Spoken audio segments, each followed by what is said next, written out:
SIT ഇതുവരെ charge sheet കൊടുത്തിട്ടില്ല. ഞങ്ങൾക്കാണെങ്കിൽ വേറെ അന്വേഷണം പ്രഖ്യാപിക്കാനും നിവർത്തിയില്ല. അതുകൊണ്ടാണ് ഞാൻ ചില പരാമർശങ്ങൾ നടത്തിയത്. എന്ന് വിചാരിച്ച് ഞങ്ങളാരും കോട്ടലക്ഷ്യം നടത്തുന്നവരല്ല. പക്ഷേ പറയാതെ ഇരിക്കാൻ നിവർത്തിയില്ല. ഇത്രയൊരു കൊള്ള കൺമുമ്പിൽ നടന്നിട്ട് അന്വേഷിക്കാൻ കഴിയാത്തൊരവസ്ഥ എന്ന് പറഞ്ഞാൽ സർക്കാരിനെ സംബന്ധിച്ച് വളരെ ദുഃഖകരമായിട്ടുള്ള കാര്യമാണ്. അതുകൊണ്ട് ഒന്നുകിൽ നടപടികൾ ത്വരിതപ്പെടുത്തുക. അത് കോടതി ഇടപെട്ടാലേ പറ്റൂ. ഞങ്ങൾക്ക് SITയുടെ മേലെ ഒരു നിയന്ത്രണവുമില്ല. ഞങ്ങൾക്ക് റിപ്പോർട്ട് ചെയ്യേണ്ടെന്നാണ് ഹൈക്കോടതി പറഞ്ഞിട്ടുള്ളത്. പിന്നെ ഞങ്ങളെങ്ങനെ ഇടപെടും? ഇടപെട്ടാൽ കോട്ടലക്ഷ്യമാവും. ഇപ്പോൾ ഇങ്ങനെ ചാർജ് ഷീറ്റ് കൊടുക്കാൻ വൈകിയാൽ ഓരോ ദിവസവും കട്ടവരെ തെളിവ് നശിപ്പിക്കും.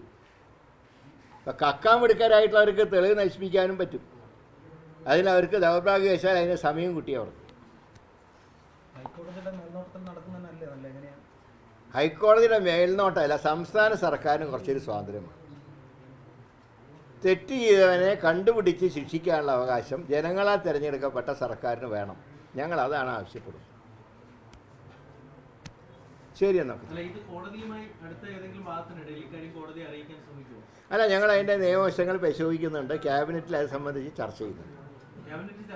ക്യാബിനറ്റ് ചർച്ച ചെയ്യണമല്ലോ. കാരണം ഇത്രയും ഒരു പ്രമാദമായിട്ടുള്ള വിഷയം വരുമ്പോൾ ക്യാബിനറ്റ് വിഷയം ചർച്ച ചെയ്യണം. ചർച്ച ചെയ്യപ്പെടും.